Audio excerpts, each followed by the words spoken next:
His media diet is like expressly Dostoevsky and Marshall McLuhan, and then you guys, and that's it. She was talking about this idea of the primordial soup and how as a media company specifically. I forgot about the primordial soup. Well, let me. I'll bring it back up. Tell me what I love this already. So her idea was that as a media company, you are in this primordial soup, and the game is to stay in it as long as possible without evolving too much in one direction such that you can't kind of re-evolve. Which is the same approach that Bob Iger takes to Disney, by the way. I'm so sorry, but like, how do you fumble the bag on an audience that big? Perfume terms. Sillage. I didn't know what sillage meant until I looked it up, but it's like the staying power that the scent has, right? It's like the particles that are left over. If you leave the room, how long does the scent stay in the room? When you start talking about visions and you start talking about the books that you guys put out, like that is brand Sillage, right? Like that is something in the real world that sticks around and that, you know, is kind of unchangeable. Like you should trademark that, Francis. It's really good. That's, you know, well, people here in the deep end of this podcast, they can, you know, you can hire me. Well, Francis, you do already have a job. I do have a job. It's full time, and I don't freelance actually, so you can't hire me, but you can credit me. But anyways, it's too bad this is at minute 52. No one's going to hear this, but that's. Brian, this is like a huge moment for us. I feel like we don't often have people that I feel like are big celebrities on the podcast. I mean, every once in a while, you just get a couple people on that you're just like, wow, how am I here? Come on. Pinch yourself moment. No, Zierer and Daisy Alioto, welcome to the show. Thanks for having us. It's Tasteland. It's one of my new favorite podcasts and launched in the last few months. Dedicated listener. I'm a huge fan. It was just saying something, actually. You guys don't even know this. I don't even listen to that many podcasts. I actually really don't. I listen to like you guys and maybe like one or two others.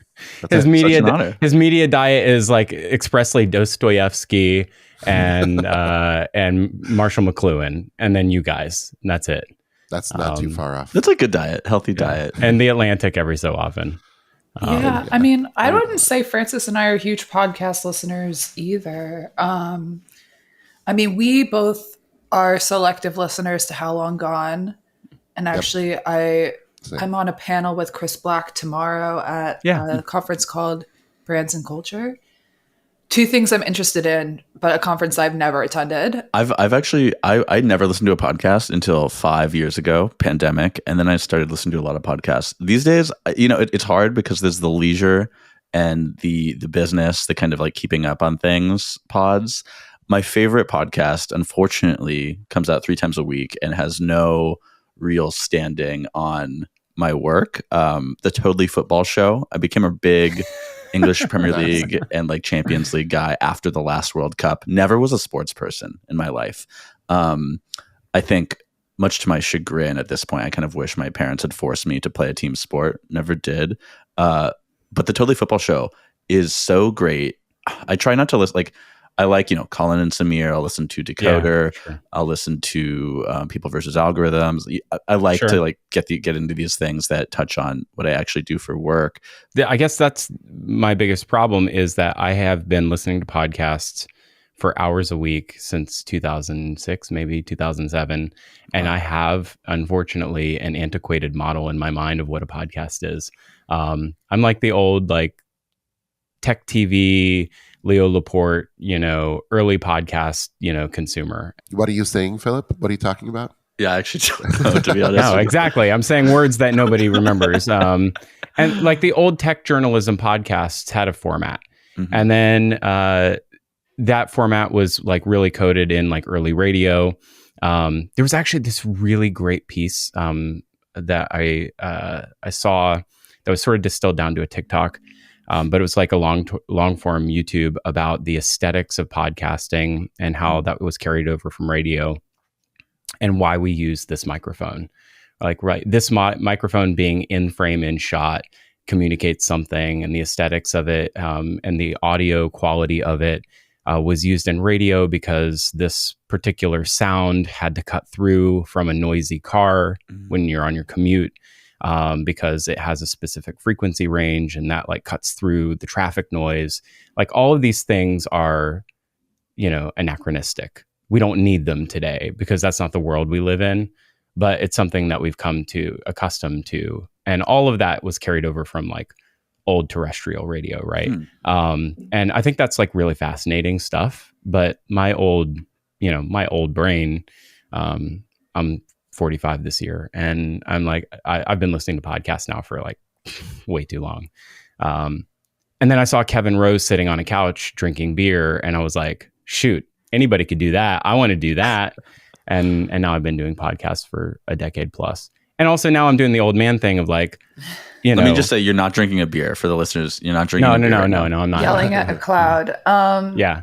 I know what Phil means because I interned at NPR actually twice in the DC headquarters, once in 2012 and once in 2013. And sorry, I know what you mean because even at the time, like podcasts had been around for,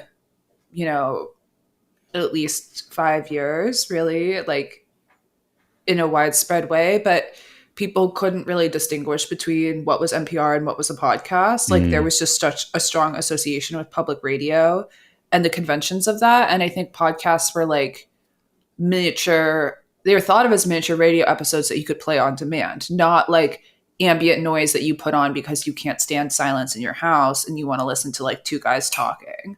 So there is a really big difference. But I will say for the people who do treat it like something that is structured, I guess, for lack of a better term, like you can notice the difference in the approach. And it doesn't mean like one is more quality than the other. But I do wonder if the pendulum will swing back more towards structured radio and stories like Serial, like Us Town, because that was my entry point, or people delivering the news with a certain point of view. It wasn't like listen to people talk about what restaurant they went to this week. I guess that brings me to like, I went the long way around the horn, but if Francis, for instance, you sort of like a latecomer to podcasts in the last 4 or 5 years, you're making one now. If you don't have sort of like an antiquated model or an archetypal model of what that should look like, you come to it with sort of fresh eyes or fresh ears. I think that's really interesting. And I do like the show that you guys have created.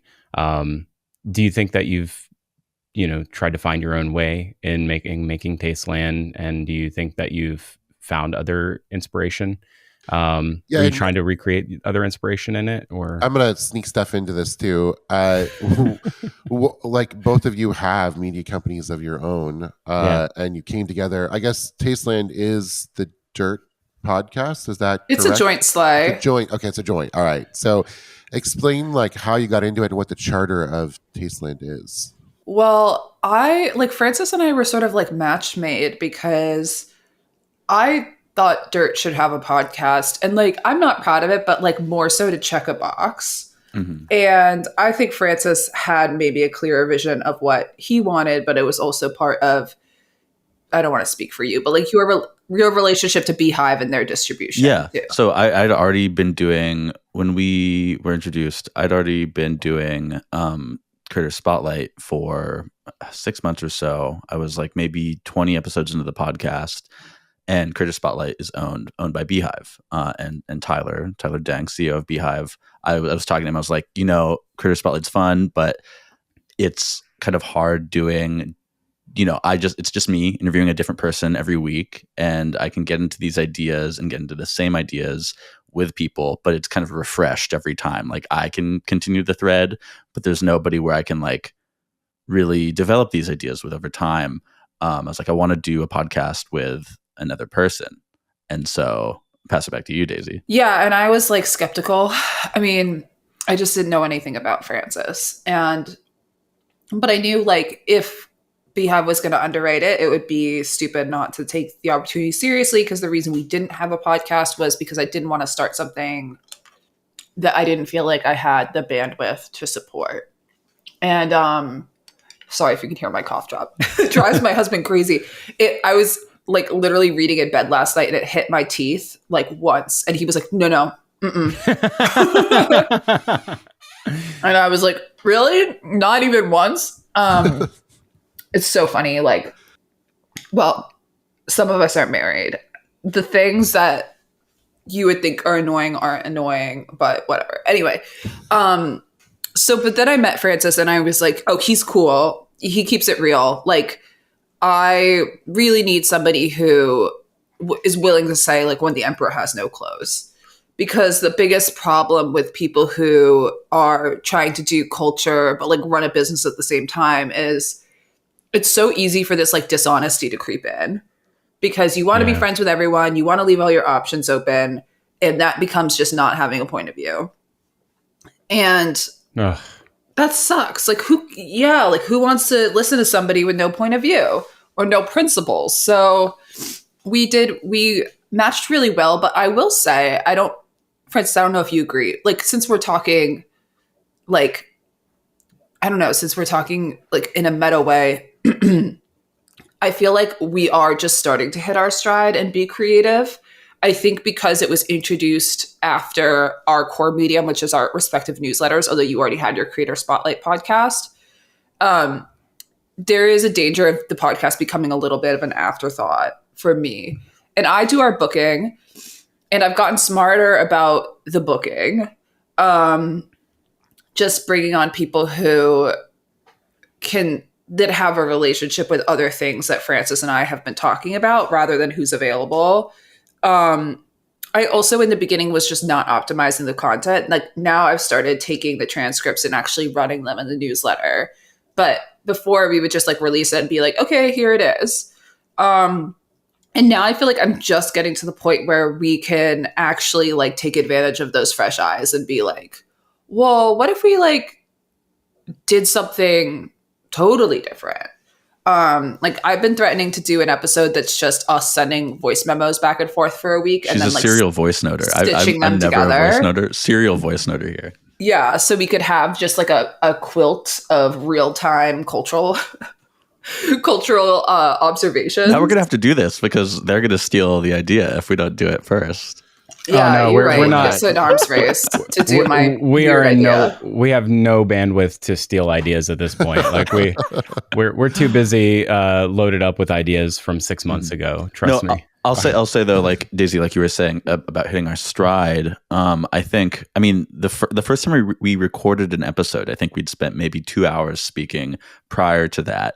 And I love that. I had been subscribed to Dirt for like 3 years. We also didn't meet until like months into doing the podcast. Yeah, we didn't meet in person until we Francis recorded is really tall. our in-person podcast, our first in-person podcast. Actually, I can say that has been something I've been having to build up, right? Like I, for a long time, was a pretty private internet user. Yeah. Like I'm 30 now. In the first half of my 20s, I like decided I wasn't going to do what I ostensibly went to school for, which was some kind of media marketing journalism thing. And I worked in kitchens for a while. I was like, I want to, work with my hands, learn a skill that I'll take with me in life because I don't really know what I want to do. And so it wasn't until the second half of my 20s where I was like in earnest trying to build a career as some sort of writing was what I wanted to go into. Right. So for a long time I was, private accounts, Twitter group chats, whatever. And it's only really in the past couple of years that I've been in earnest trying to like form my identity as a public person on the internet, which I think the podcast has been part of. And like, that's another thing with Tasteland versus Creator Spotlight, where Creator Spotlight, it's me interviewing people and I'm trying to develop that a little bit. But Tasteland is fun because it allows me to have my own opinions in a way that I can't afford myself the same space to in the Creator Spotlight podcast. I think that's what actually makes Tasteland so fun is like the interplay between the two of you. And this is why actually podcasts have trended this direction often, because it's fun to just hear two people jam, especially people that are like intelligent, where you're like, oh, you're nodding your head, or you're like, you want to interject, you want to add something to the conversation. Like, that's when you know it's going well. And like, I think that's what you guys have developed really well. In fact, sometimes I'm like, I kind of just want more Francis and Daisy episodes. I feel like same. Yeah. That's and there's some great guests. When the guest is ready to engage with the two of you in like a conversational way, and it's not just like an interview. And who's been our best guest in your opinion? Let's name names. Ooh. Catherine D is going to be at our Vision Summit in June. Oh, great. I think she's unhinged online and actually quite Complimentary. reasonable. She was really game. Yeah, very game. Emily Sundberg, I think, also is kind of the best, and has built obviously quite the following. Also was at our Vision Summit a couple years ago. I think you sat on a panel with her, Daisy. Yeah, we were on a panel together. I think we definitely greatly benefited from the parasocial relationship that people have with Emily, but I can understand why she has a complicated relationship to that parasociality. Yeah, for So sure. I was like, well, it's great when you get to like dip in and be like, wow, people really wanted to listen to this episode, but it's our most popular episode so far. I would Oh, is rather it? go Yeah. through life right now, like under the illusion that nobody has a parasocial relationship to me. And I don't think that that illusion is available to Emily right now. Yeah. And I understand why that, like, as you're planning a wedding and just living your life, why that could be a bit unsettling. I mean, I didn't mean to just like riff off a few people. I think that I think what's interesting for me, and this is the meta commentary, and we could actually just like talk it in depth about a few of these interviews. What's interesting to me is to look down the list and see my own algorithm reflected back at me. And I think it's interesting because what I think I've seen develop is, and for better or worse, is I really wonder if there's an interesting, if there's a scene that has developed of Daisy hates interesting scenes. people. I know, I understand. I understand. I listen enough to know, and I've read enough dirt. But I think that that there's a loose group of unaffiliated people who haven't like really tried to work in concert, but who have, for better or worse, found each other through their ideas, or through, the algorithm exposing each other and their ideas to each other over and over again, that they wind up coordinating efforts. And I think that I find that to be, whether you define it that way or not, I find that to be a definition of a scene, and that we are all working in some way together, whether we're trying to or not. Like, we're all appearing in some way or shape or form on each other's stuff, or we're intentionally coordinating in some way with each other. And I think that could actually work, if we were more intentional, could actually work to some greater value and some more commercial value for everybody's success. And maybe that's the new wave of some media in the future. Maybe that's the only way that we can all exist in some longer term, because the creator economy is probably very exhausting for everybody in some future state.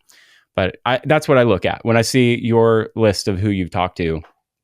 I'm like, oh, these are all my favorite people. I was going to say, it's like this maybe asynchronous salon of independent figures where, when you aren't necessarily affiliated with some large organization or large media company, not that everyone we speak to works in media. But I think these kind of, it's not new, but these kind of connections, right, are like so crucial in the, the so-called critter economy.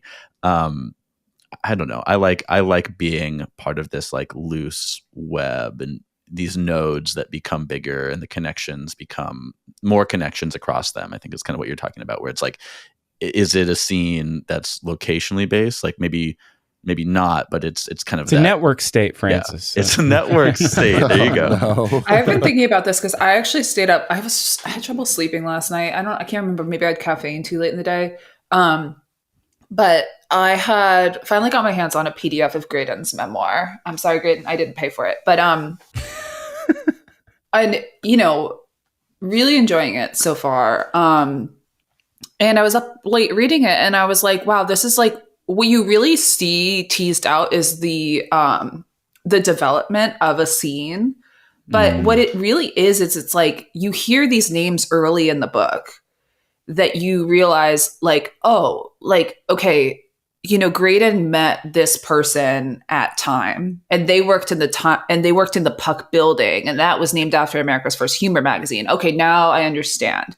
And you see the entrance of these people like really early in his life that stay in his life and stay involved in his projects for decades, which is, a level of loyalty that you don't really see anymore. And having worked like I, as a consultant at Airmail and met and worked with some of these people and heard people describe like Graydon's approach, like loyalty is a really big part of it. And that has changed as people move around jobs. But that loyalty, he moved around a lot too. That loyalty wasn't established by staying at one place for a really long time. It was through like meeting people that you had an intellectual alignment with and staying close to them. And I am very anti-scene, but as I was reading it, I was like, this is so appealing. Like, I would love to, in 20 years, 30 years, still be working with some of the people who were the earliest supporters and partners for Dirt. And I still work with our designer, David Alderman, who's done a ton of our branding. I met in college when he did the branding for my college blog. And we are still part of each other's lives. And I think what makes that different from exclusivity or a closed world that nobody's allowed to enter is that I worked with these people as intellectual and creative partners before they became my friends. They were not my default partners because we were friends or in the same social group. Right. And the group that's coalesced around Dirt and people that are affiliated with Dirt is a combination of people I already knew and who came into my life, became creative partners, and then became valued creative partners. For example, like Josh Zorner. I would have to look back and see like when Josh, who runs Night Gallery, and I first started actually texting and interacting, but I think it's been less than a year and a half. And he and I have already collaborated in such a deep way that like I know like when my memoir is written about like, you know, if I wrote a memoir, right, about Dirt and what became of Dirt and what it looked like in the early days, like his name's going to be in the glossary. I already see, honestly, I thought you and Josh had known each other for like half a decade plus. No, not at all. Not at all. So like in the same way, Francis and I didn't know each other. So I think like, I don't want to be so anti-scene that I avoid creating a community because you're right. There is this network of people who are affiliated like Nick Susie. Like I have to like go back and really see like, how did I even meet Nick? But now I could tie Nick to all these other like offshoots of people who have become partners and friends and mutuals and whatever. And some people are just super connectors. You know, Brian, you were a super connector for me because you connected us with Alex at Chantal. And that became it was amazing, like, by the way. Lovely. Yeah. Lovely. Thank you. I was so grateful for that because like, I really hope we work with Chantal for a long time. Congrats on the launch. Thank you. And there is an article in Adweek this morning that highlights the partnership, and I'm very grateful for that. Oh, that's amazing. You know, Alexandrine is a longtime fan of future commerce and has been in our ecosystem and in our community for a long time. So like we've been. I think all of our respective communities, can work together without being, cliquey or exclusive. I think whatever we don't have to give things. Well, like for example, Angelica Frey, like how did Angelica come into your life? Because Angelica is somebody I knew for a long time as a freelancer, has written for Dirt. And then when I saw that she was writing for Future Commerce, I was like, oh, was that through Dirt? How did that happen? It was through the Dirt Discord. Yeah. So that's like so cool. I got to know her through the Dirt Discord because, I had a founder pass and we got to chat and I love the way that her brain works. I've never met anyone who writes with, the litany that she does. It's like she riffs in a way that very few people write in our space write. And the reason Angelica's on my mind, though, is because she just reached out to me for a report that she's writing about basically about like new platforms for link aggregation as part of this media ecosystem, especially like the tastemaker ecosystem. She asked me some questions and she wanted me to provide more of the meta narrative because for the most part, Dirt doesn't aggregate links, but we do, we do sometimes, right? Like once a week. Yeah. And I told her, like, when you said, oh, when I look at the podcast episodes, like it's like I'm seeing my algorithm. I had a moment of being like, oh, like, is that bad? Because I told her, like, if your media diet becomes a closed loop or network of people recommending the same things, then you've basically like traded one algorithm for another algorithm. Mm-hmm. And it's like, how do you avoid doing that? And to me, the way to avoid doing that is to put out media that helps people develop their own taste rather than becomes like kind of a crutch for them to never have to discover their own stuff to read. Interesting. I think that a lot of people feel like they don't have enough time to develop their own taste, which is bad. It's bad. They use podcasts like Tasteland to help them, you know, kind of get an idea of what's going on in the world, what's coming, how things are changing. But I agree with you. The end game is to get people to get out there and like grapple with what is meaningful to them, and like have their own set of tastes, which I think is important. It's interesting. I think about like sort of the charter of Dirt, which is like you keep releasing these different newsletters and properties that are like, you know, tennis plus culture, interior design plus culture, and so on. And I think that these are we're really lazy with those descriptions, or straightforward. Well, we're easy to worse describe because we only have one. Yeah, we only have one. Culture. It's commerce. Yeah. We've done that for 9 years, so props to you. Yeah, what does culture mean, you guys? No, just kidding. Oh gosh. I think okay, something I want to say about the taste development. So I think of when I was everyone's getting interrupted on this podcast except for me. I love this. We're really like queering the gender stereotypes here because I'm interrupting everyone and nobody's interrupting me. It's very important. It's our duty as podcasters. Okay, but I want to say regarding taste development, I think of like when I was in college and reading specifically with music and like fashion, which were things I was really interested in consuming a lot of media around. And there were the 5 to 10 specific blogs or websites I would look at for each of those things, and I would look at them every day and read like all of them, name everything them on there. I honestly can't remember most of the music blogs. The fashion ones, I do. The only one that really sticks with me and Planes is I know I did read that sometimes, but it wasn't so much my thing. Yeah. I did read 4 Pins a lot. 4 Pins was important to me. Oh my god! Wow. Shout out the Throwing Fits guys. Well, that's how Rachel Tashin got her start. Did you read the Essence profile for her? Yeah, Rachel. I have not yet. I mean, Rachel, it's a great profile because it really again shows the trajectory and the sort of like, how something doesn't necessarily have to be a scene, but if you kind of like forge these ties early on, that becomes like, I don't know, it really becomes like something concrete. Like my friend John Januzzi, who I didn't overlap with at GQ, but I think started following when I was on a contract at GQ because they had this Twitter list of everyone who had worked at GQ, ever. And I just went it through and followed everyone. And some of those people I'm like friends with now, but we never worked together there. But I'm like, oh, we met at GQ. Never mind, we met because I followed everyone who had ever worked at GQ. John was not at GQ anymore. John reached out to Rachel based on stuff that she was writing on like Blogspot or Tumblr while he was at Lucky. Rest in peace. And so I went to John's Christmas party this year and Rachel was there. And I was like, oh, John and Rachel, I wonder how they know each other. Had a wonderful conversation with her. And then realized when I read this Essence profile, oh my God, she was at John's Christmas party because John gave her start. And John's like not working in media anymore either. He's doing other stuff now. But that like got her foot in the door. Then she started writing for 4 Pins. And then she was doing PR at Vanity Fair. She jumped from doing PR for Vanity Fair to doing editorial, I think at GQ directly after. Right. So you realize like, hey, this stuff isn't like preordained, and the right person at the right time giving you a chance and saying, I'm choosing you. Like with Greta, who's our primary contributor for Blanks, like there are people that I'm closer to and have known longer that write about books, but like I wanted it to be Greta.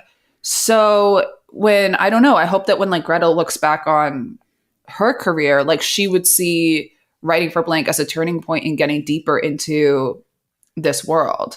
But I interrupted Francis. Blank you were talking about is one of the new properties that you've launched at Dirt. Books, and this is going to shock you, culture.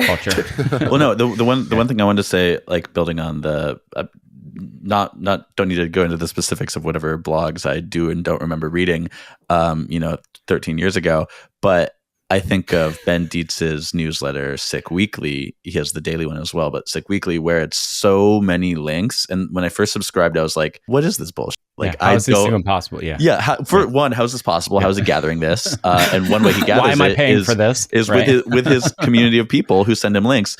But like what clicked for me was when I figured out how to read it. And this is about like taste and developing taste, and how taste is about how you make decisions and what drives your decisions, and like, you know, understanding your instinct, in which like just in consuming these, like, I don't know, maybe 200 links in each newsletter, it's like, oh, I don't have to read each one, but I can read this list of links almost like a poem, and then I can just click on like the, you know, 2 that I'm actually going to read, and then 1 will like stagnate in, you know, a window with 30 tabs, and I'll just read one of them. Ben has written the J. Alfred Prufrock of link aggregation newsletters. Link aggregation. But his is my favorite one because it's so much, and it forces you to choose. I literally scroll through like no, yes, no, yes, yes, okay, yes. Like Tasteland, yes. Keep scrolling. It's like such a split second decision based on vibes of like, okay, yes, no. I probably click on like 10 things per newsletter, and that's a great ratio. Like, I think if somebody tried to read everything, they would have like way too many tabs and just crash their computer. Like, because I've got all the other shit I'm already reading in my newsletter and stuff. Yeah. Okay, so in the grand scheme of in sort of this media ecosystem and sort of loose coordination or tight coordination, I think there is like a commercial venture, right? Like everybody's like, we're here to make money, right? We're here to well, I would hope so, right? 100%. So you know, get rich or die trying, right? So the thing that I find fascinating, Francis, we don't know each other very, very well. I've been on a call or two with you. I'm like getting to know you. But the thing that I've respected so much in getting to know you, Daisy, over the last few years is watching Dirt really commercialize and grow the platform. You've really you've done very well in having a predictable and sometimes unpredictable like media cadence. You have a thriving print business. I buy pretty much everything that you put out. You've done a great job in having productized drops and collaborations. How do you bring, you know, your respective media businesses together and maybe commercialize together and bring Tasteland together as a joint venture? And like, you seem to have your own independent operations. What do you do to bring that same sort of level together for Tasteland, or do you? Is that a third operation that you try to grow and flourish together? Is that part of the strategy? Give me some of that perspective. Well, it's technically an LLC. Okay. Well, that's a first start. Yeah. No, I mean, Francis has sort of told me like, hey, like if we do like a partnership, like when we did with Josh, that Notes app book, like it's cool to bring that person on Tasteland. Mm-hmm. And I don't think of it as using Tasteland as like an additional promotion arm for stuff that Dirt's doing or that Creator Spotlight is doing. I think it's just another vehicle for like world building. And the world building, I think, was easier for me because my the pool that I was playing in editorially was like a little bit more broad from a consumer or reader standpoint than what Francis is doing, which should be interesting to everyone, but functions as servicey for a certain type of person, which is a person who's also trying to monetize as a creator.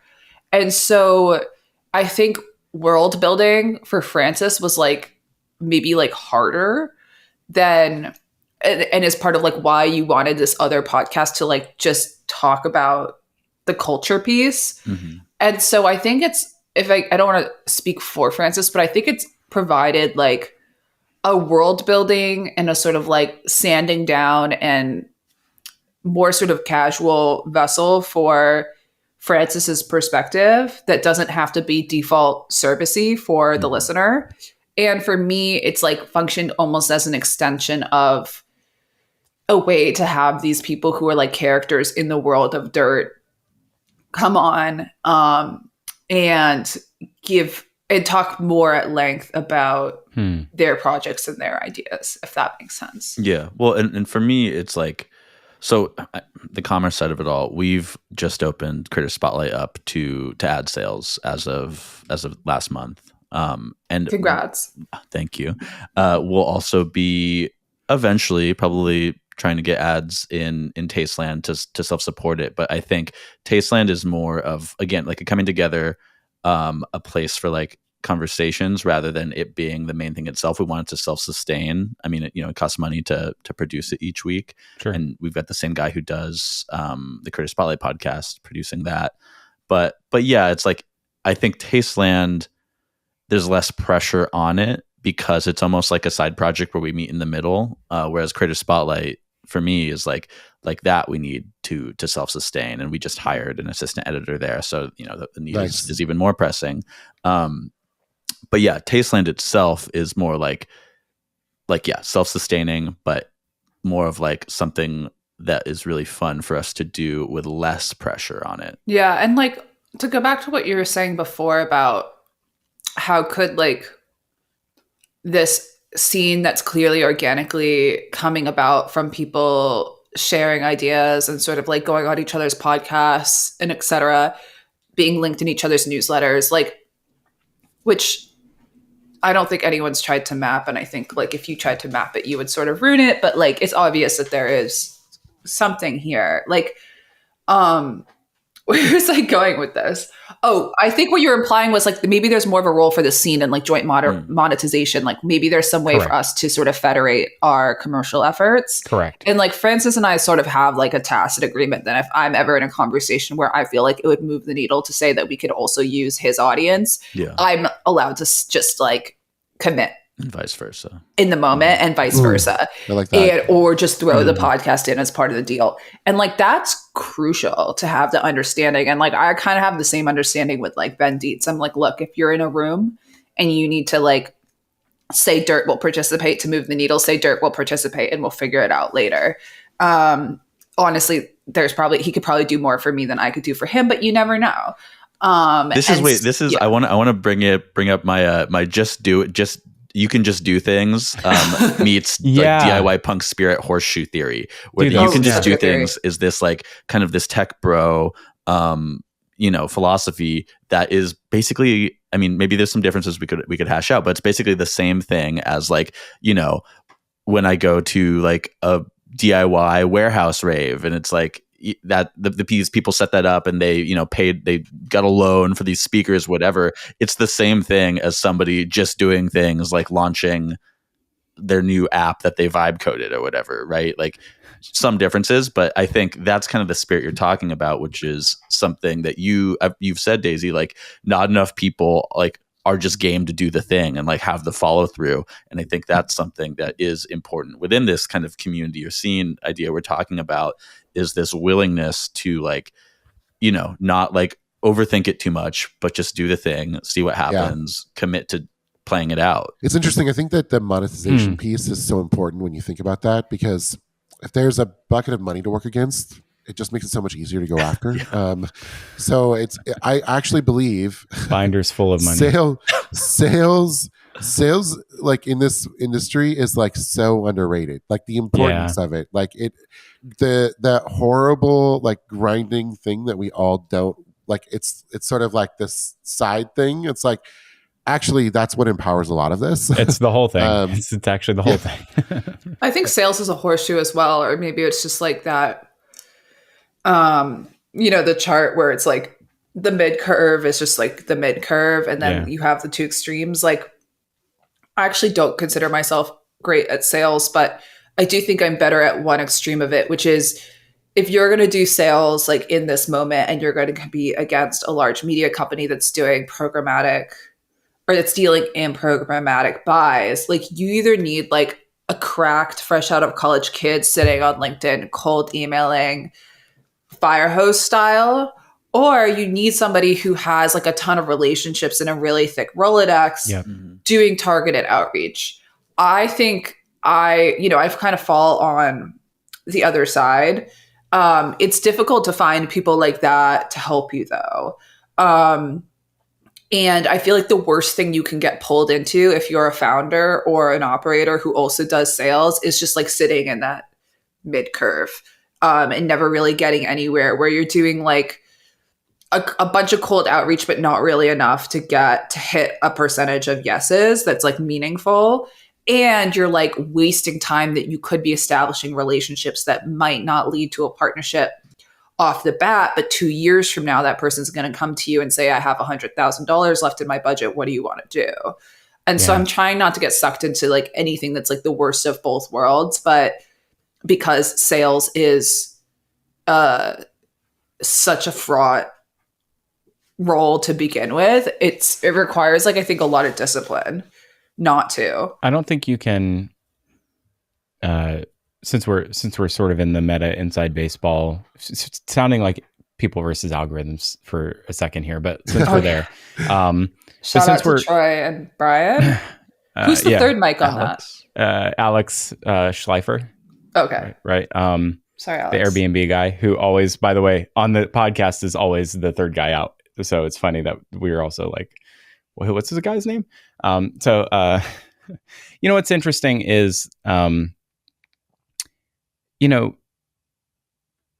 you can't, so on the bell curve meme, I don't think you can, you know, bro outreach your way to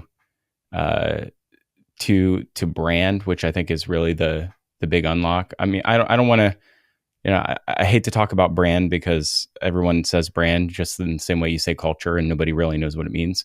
But I think brand is really the thing that after 9 years of future commerce is like really starting to pay dividends, because it's the thing that people pay, you know, a multiple on.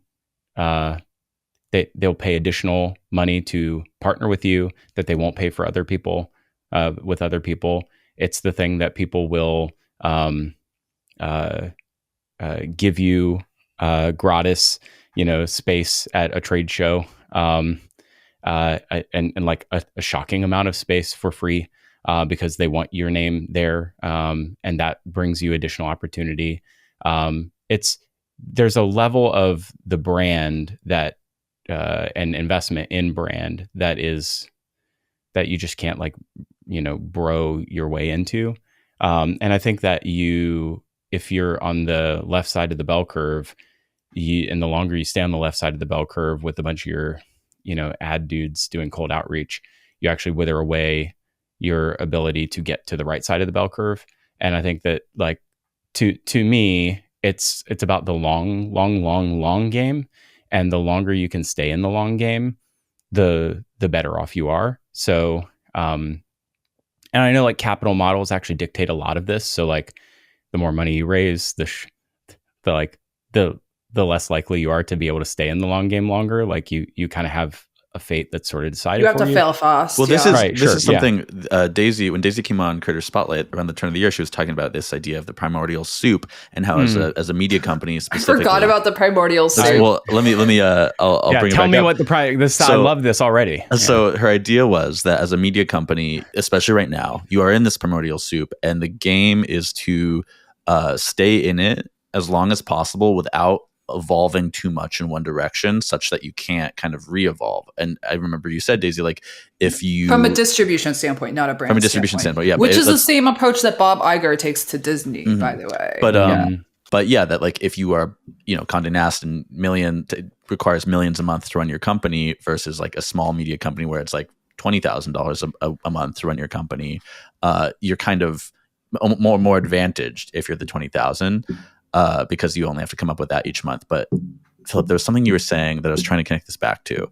He was saying, like, brand is about survival. Like, brand is really where the attrition, like, that's the war of attrition. Yeah. Like, because the longer that you're around, the more attached people are to you. Like, this was the amazing thing about collaborating with Chantal. Like, because I knew that they were a really high quality brand, but I did not know until we started working together that they were family owned and they'd been around since the late 1800s. And every single inflection point in women's lingerie, they were there. Like, making corsets more comfortable, they were there. Like, making bras like seamless. And I mean, you're men, but like, so you don't, when you have like a t-shirt tag in the back of your neck, like that's what bras used to feel like all the time. But imagine the t-shirt tag is like a piece of metal. And every moment where there was like a shift in how women wanted to wear their clothes, like they were there.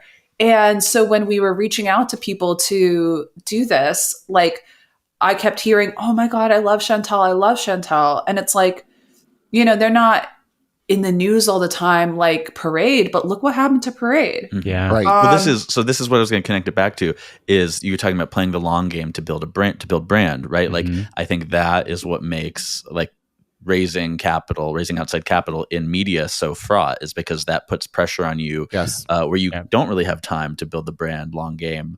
And then maybe you end up fail. What was the one of the Messenger? Like a year ago, right? Like that's such a big case. There wasn't enough time to brand long term and like find content market fit, right? Too. So then they fail. Or the Skim, Skim, yeah. I'm so sorry, but like, how do you fumble the bag on an audience that big? Yeah, like, right. But here's the and for those who aren't familiar, the Skim just sold had like how many millions of subscribers? I mean, less than they raised, right? Well, but millions of subscribers, it was like 7 million or something. 7 million subscribers. Adam Ryan in his newsletter made a really good argument that partially why they failed is they started trying to become a tech company, and that has too much overhead. The issue is everybody. See, this is the maybe this is the bell curve meme again. Is like the middle of the bell curve is that you have the groupthink that piles in, and like the capital model dictates your business for you. And you at some point you start having to do what the capital model dictates. And so, this is where, for better or worse, and maybe this is not forever, Brian and I own 100% of this business and we do what we want. And I wish that our monthly costs were only $20,000 a month. God, I wish that we were back in those days. But like, we've grown a bigger business and we're operating at a greater scale and we're doing awesome things. Well, and we have people knocking on our door now, which is awesome. It didn't used to be that way, but that's also like only in the last 18 or 24 months. So that's new too. And we're pinching ourselves, but that could also change tomorrow. And that's also the great thing about the model that we have, is that like, you can also, we're masters of our own fate. We can also change that, and we can control it. We're the ones with the foot on the gas. And that is like when we talk to our audience, which primarily up until a year and a half ago or 2 years ago, when we really started investing in Visions as a summit, or print, which has really enlarged our charter, right? It's come out of commerce and sort of touching all these adjacencies, which is like design, media, advertising, brand. We have all these people that are starting to flood in and seeing what we're doing. It's really enlarged the tent. But commerce is this really interesting hub, which touches all of culture. Really, it does, right? So like, that's where this commerce is culture thesis comes from, is that like all of culture is really impacted by commerce, because it's like the Western society is all of just commercialized. So what we're really Even talking if it wasn't about, commercialized, it would still be. it still would be commerce. to some degree. So what we have found is that over the last couple of years is that everyone we're talking to is they have the same. We're having the same conversations over and over again, which is the lack of our ecosystem is overwrought. Or overrun with trade media organizations who have been doing the same thing for so long and really lacking, I think, first of all, sex appeal, independent voices, right? Yeah, Everyone's sort of right in any sort of like point of view, like you said, not having a bold stance or a take. They're beholden to a lot of the particular points of view. I think we are like the creator economy outlet in this space. But now I don't know that we even have a space. I really feel like we are our own thing and we're hard to define. And the number one question that Brian and I get everywhere we go is, what is future commerce and how do you make money? I get that every day because people don't know how to define us, because we don't really serve a very specific audience anymore. And I don't know that people are clear on how we make money. And I don't know. I think that I think we're more akin to a creative collective, to be honest with you. I think we are very much a creative collective that found a commercial audience. But we're very much a media brand, but I don't think that people understand what a media brand is in our ecosystem. So we're in a weird position. I'm just having a crisis now in front of you guys. Wait, something I think that I like about what you guys do. I was just thinking about our conversation with Trey Taylor the other week, and perfume terms, Sillage. I didn't know what Sillage meant until I looked it up, like a week ago, but it's like the staying power that the scent has, right? It's like the particles that are left over. If you leave the room, how long does the scent stay in the room? And I think that is a really good way to think of brand. And I think the fact when you start talking about visions and you start talking about the books that you guys put out, like that is brand Sillage, right? Like that is something in the real world that sticks around and that, is kind of unchangeable. Like you should trademark that, Francis. That's really good. That's, well, people here in the deep end of this podcast, they can, you can hire me maybe to consult you on brand. You do already have a job. I do have a job. It's full time and I don't freelance actually. So you can't hire me, but you can credit me. But anyways, I think when we talk about brand, like I think that Sillage idea is really powerful. And like whether or not like people ask you guys what you do because the Sillage is so strong, they're like, what is that scent? Like, yeah, I love it. I like that too. Analogy. Yeah. I really enjoyed too bad that this is at minute actually. 52. No one's going to hear this, but that's Brian and I did a really good job making this like impossible to tape. We took turns going off camera to blow our noses, just making this like the worst possible episode for Sarah to No, edit. this is why we have a full-time video guy. He's going to spend all day on this. It's going to be great. Actually, I did want to hit that point, Francis, you made. I think that hiring people forces you to do more because you have to take on the responsibility of full-time people. And like you usually love your people. So you're like, I want to keep working with this person. I got to find a way to make this happen. And so like, I actually think hiring people is one of the best ways to force yourself to keep like pressing forward because you want to keep working with the people you hire. And so my vote is like, get a little over your skis and just keep Not a lot. going. Not a lot. We've done that. A little. Don't do that. Hey, you're still here. Yeah. I mean, I will say like for people who I've worked with long-term on contracts for Dirt, like they have been so patient with the uncertainty of it, where it's like, sometimes I'm like, hey, we can renew for 6 months. Sometimes it's 3 months. And, I've just tried not to like take that for granted. Like there's been times where I'm like, hey, like I'm still waiting to hear about this grant or this big advertising deal. So I actually can't renew your contract, but here's $1,000 as a Christmas bonus for like having come this far with us. Yeah. And it makes sense to do that because like it gives them a cushion.